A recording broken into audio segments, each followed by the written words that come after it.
Boa noite a todos, boa noite a todas. São 19h30. Vamos caminhar com Jesus? Olha, pessoal, eu não sei vocês, mas eu tô com frio, tá? Eu tô com bastante frio, né? E fico preocupado com a minha asma. E fico mais preocupado ainda com meus irmãos, minhas irmãs que estão em situação de rua. Ô Djalma, ô Doraci, boa noite, paz e bem. Sabe, eu acho que é uma questão que a gente sempre devia se preocupar, né? A gente devia cobrar das autoridades planos, né, para proteger as pessoas vulneráveis em situação de rua para essa situação, né? Deveríamos ter alguma forma especial de cuidado num dia como esse. Alguém vai virar para mim e vai dizer assim: ah, Bernardo, mas o frio do Rio não é tão grande quanto o frio de São Paulo, Santa Catarina. É verdade, mas não é só uma questão de ameaça à vida, é também uma questão de dignidade, né? A própria existência de pessoas na rua já é um absurdo, mas expô-las a um clima inclemente desses é um absurdo e uma indignidade, né? E acho que é importante a gente fazer essa relação, porque hoje é dia de Santa Clara. Mas, Bernardo, o que Santa Clara tem a ver com isso? Sabe, Santa Clara, uma grande amiga de São Francisco, os dois viveram em Assis, os dois de família rica, os dois repensaram a sua vida, né? E levaram a um pensar diferente, a uma forma de ver um mundo diferente. Oi, Ana Paula. Tanto que o Papa Francisco, ele propôs, já teve uma reunião, vai ter outra esse ano, de um pensar de economia diferente, né? Uma economia onde o principal não seja o dinheiro e sim o ser humano, e ele chamou de economia de Francisco, o primeiro encontro, né? E o segundo encontro é a economia de Francisco. E aqui ele faz uma jogada, porque o encontro é em Assis, as pessoas se lembram de Francisco de Assis, mas ele é o Papa Francisco. Ele faz uma que o Papa Francisco chama o povo para pensar a economia de Francisco, fazendo uma alusão a Francisco de Assis. Aqui no Brasil, os brasileiros eles fizeram diferente. Quando eles foram participar desse encontro, os brasileiros levaram uma outra visão. Eles falam da economia de Clara e Francisco. Eles não falam só da economia de Francisco, né? Porque Francisco ele falava muito da pobreza, mas Clara também falava do cuidado com as pessoas, né? Então fizeram os brasileiros fizeram esse acréscimo. Nós não falamos só da economia de Francisco, nós falamos da economia de Clara e Francisco, uma economia que pode repensar um novo modelo, um modelo de sociedade sustentável, um modelo de sociedade onde a pessoa está em primeiro lugar e não o lucro, o ganho financeiro, né? As coisas são importantes da gente pensar, né? Bom, daqui a pouco a gente vai fazer a nossa reflexão de hoje, daqui a pouquinho, está quase na hora. E essa reflexão, ela é muito importante nos dias de hoje, sabe? É muito importante porque nós temos que pensar essa visão de uma forma diferente, né? Nós temos que usar isso de um extra, né? Bom, está na hora. O Senhor esteja convosco, Ele está no meio de nós. Proclamação do Evangelho de Jesus Cristo segundo Mateus. Naquele tempo, Pedro aproximou-se de Jesus e perguntou: Senhor, quantas vezes devo perdoar se meu irmão pecar contra mim? Até 7 vezes? Jesus respondeu, não te digo até 7 vezes, mas até 70 vezes 7. Porque o reino dos céus é como um rei que resolveu acertar as contas com seu empregado. Quando começou o acerto, trouxeram-lhe um que lhe devia uma enorme fortuna. Como o empregado não tivesse com que pagar, o patrão mandou que fosse vendido como escravo, junto com a mulher e os filhos, e tudo o que possuía para pagar a dívida. O empregado, porém, caiu aos pés do patrão, prostrado, e suplicava: dá-me um prazo, e eu te pagarei tudo. Diante disso, o patrão teve compaixão, soltou o empregado e perdoou-lhe a dívida. Ao sair dali, aquele empregado encontrou um dos seus companheiros, que lhe devia apenas 100 moedas. Ele o agarrou e começou a sufocá-lo, dizendo: paga o que me deves. O companheiro, caindo aos seus pés, suplicava: dá-me um prazo e eu te pagarei.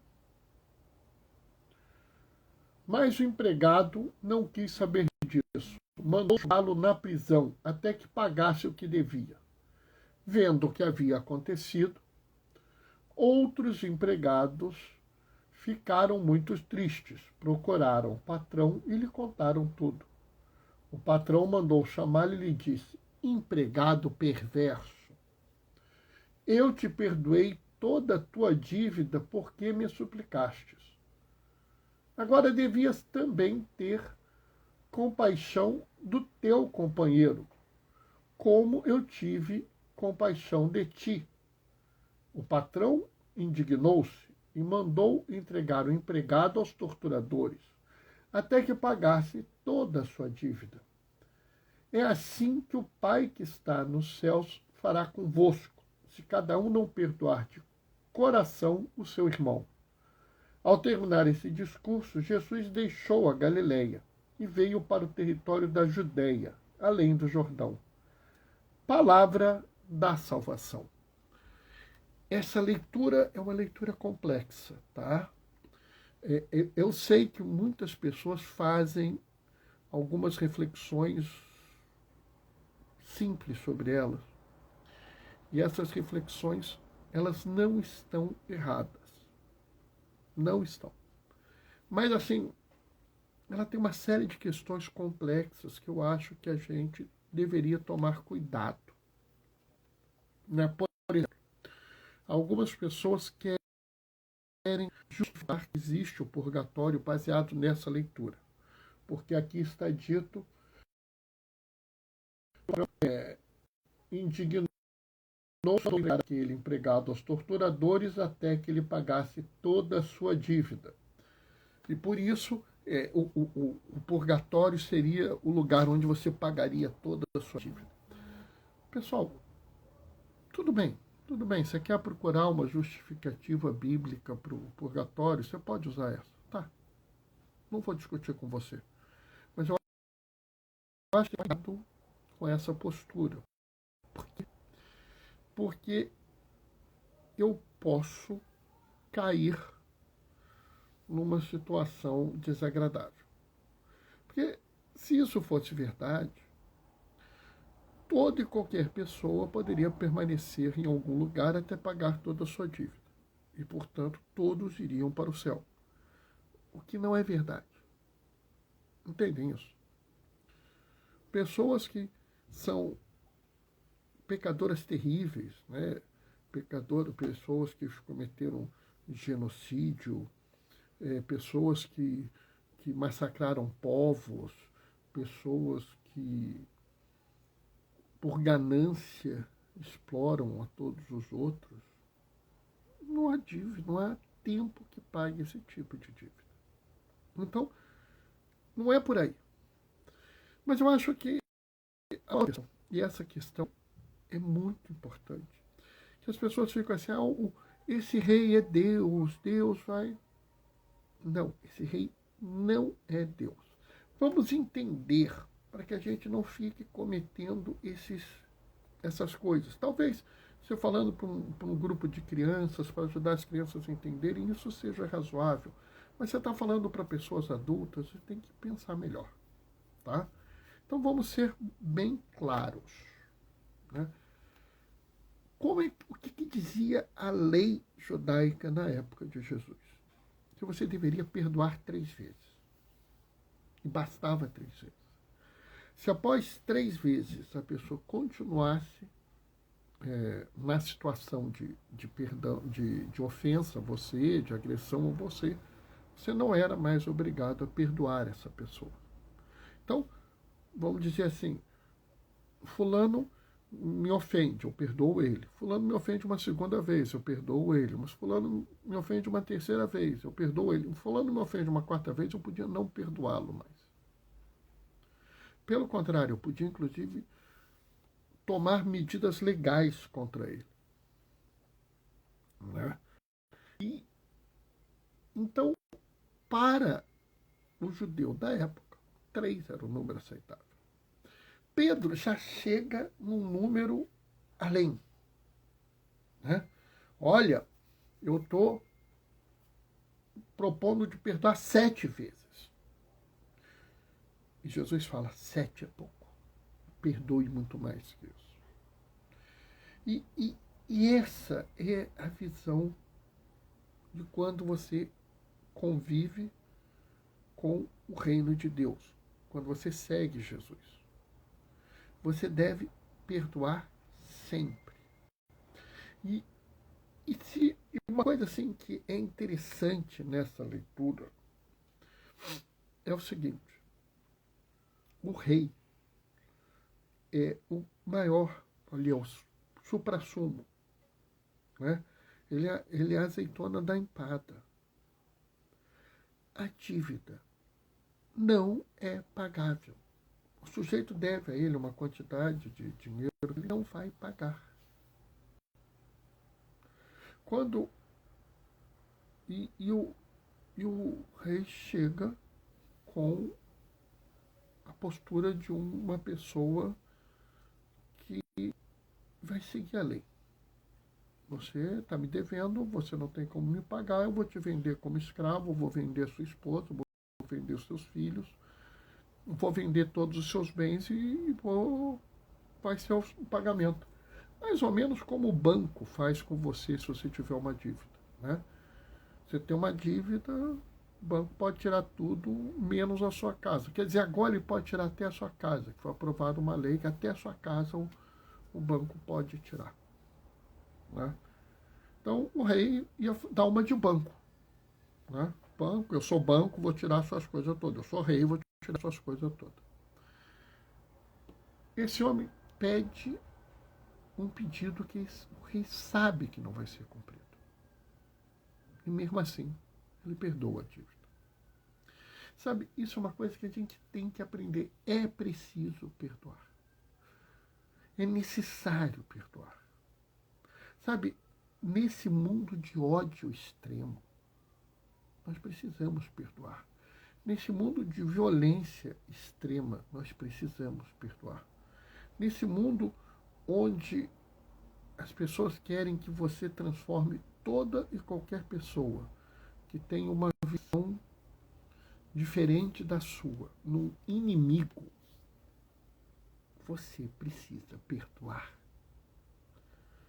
E eu quero dizer para você o seguinte: o perdão tem que partir de você. Não adianta você querer que os outros te perdoem. Você é que tem que perdoar. O esforço do perdão tem que sair de você. O esforço do perdão tem que sair da minha visão para a sua. Eu tenho que te perdoar, não é você que tem. Não tenho que cobrar que você me perdoe. Entende isso? A gente tem uma mania de achar que todos têm que dar para a gente. Não, nós é que temos que dar para os outros. Nós devemos dar perdão para os outros. Se os outros vão nos perdoar ou não, não é problema nosso. Nós é que devemos perdoar a eles. E aí, toda vez que eu falo de perdão, vira um problema. Porque as pessoas não entendem o que é perdão. Né? Eu vivo dizendo que perdão não é amnésia. Perdão não é Alzheimer. Perdão não é demência. Né? Então é assim, você perdoou a pessoa, você esqueceu tudo que ela fez. Não, pessoal, isso não é perdão. Perdão é você saber que aquela pessoa fez aquilo. E mesmo assim você quer reconstruir alguma forma de relação. Sabe, ela pode até não ser tão boa quanto era antes. Pode. Porque quem muito foi ferido, às vezes não consegue ter uma relação perfeita. Né? Fulano fazia de tudo por aquela pessoa foi lá e fez o pior para ele. Né? É claro que a pessoa não vai conseguir o que ela sentia antes. Não vai conseguir dar àquela pessoa o que ela dava antes. E não tem nada disso. É uma coisa absolutamente normal. Né? Vocês me desculpem, é que está dando alerta aqui de 15% de bateria. Eu estou tentando fazer aqui um arremedo aqui para ver se... Pronto. Deixa eu ver se está carregando. Está carregando. Pelo menos não cai. Né? Fiz uma gambiarra. Mas voltando. Então, nós devemos perdoar. E perdoar é a gente reconstruir uma relação. É a gente conseguir alguma coisa que permita que nós vivamos em comum. Que nós estejamos juntos. Os limites e dificuldades inerentes a essa situação. Né? Agora, não para por aí. Nós podemos ir adiante. O que não dá é a gente ter uma conduta hipócrita na vida. Sabe, eu estou cansado de ver gente que fala assim: eu me confesso a cada 15 dias, ou eu me confesso toda semana, porque eu preciso ter o perdão do Senhor, eu preciso que o perdão seja presente, e Deus é misericordioso, eu fico tão contente porque Ele me perdoa. Sabe, eu acho muito importante isso. Na verdade, vamos dizer, ter uma alma limpinha é a melhor coisa que tem. Né? Quem fez já uma confissão, uma boa reconciliação, né, quando você tem o perdão dos pecados, é muito gostoso. Mas como é possível você pedir o perdão se você não está disposto a dar o perdão? A gente reza isso no Pai Nosso: Senhor, perdoai as nossas ofensas, assim como nós perdoamos a quem nos tem ofendido. Então, se você quer fazer A, você tem que dar A. Concorda? Como é que você faz isso? Hein? Como é que você pede perdão se você não dá perdão? Como é que você tem a coragem de dizer que você está feliz de ser perdoado por Deus se você não perdoa o seu irmão? Ou pelo menos você não se propõe a perdoar. Sabe, pessoal, porque a coisa de Deus não é uma coisa absoluta.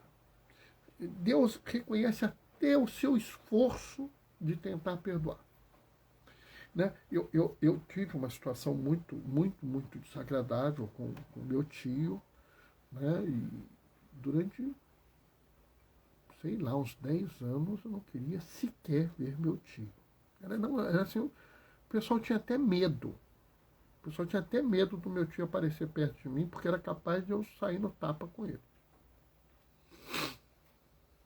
E num dado momento da minha vida, eu caí em mim. Olha, foram uns 3, 4 anos. Mas finalmente eu perdoei meu tio. Finalmente. Bernardo, quer dizer que se você encontrar seu tio, você vai correr e vai dar um abraço nele? Não. Claro que não. E o que ele fez foi muito grave. E o que ele fez, ele não tem mais como remediar. Mas eu também não desejo o mal dele, eu nunca o agrediria, eu não viraria cara contra ele. Eu conversarei com ele, se ele aparecer, eu bateria um papo com ele, se ele aparecer. Mas não posso dizer que eu vou ter o mesmo sentimento por ele. Porque, na verdade, perdoar não é um sentimento, perdoar é uma decisão. Perdoar é você entender que por mais mal que aquela pessoa tenha feito, ela é feita à imagem e semelhança de Deus. Ô Marcela, querida, boa noite, paz e bem. Ela foi criada à imagem e segundo a semelhança divina.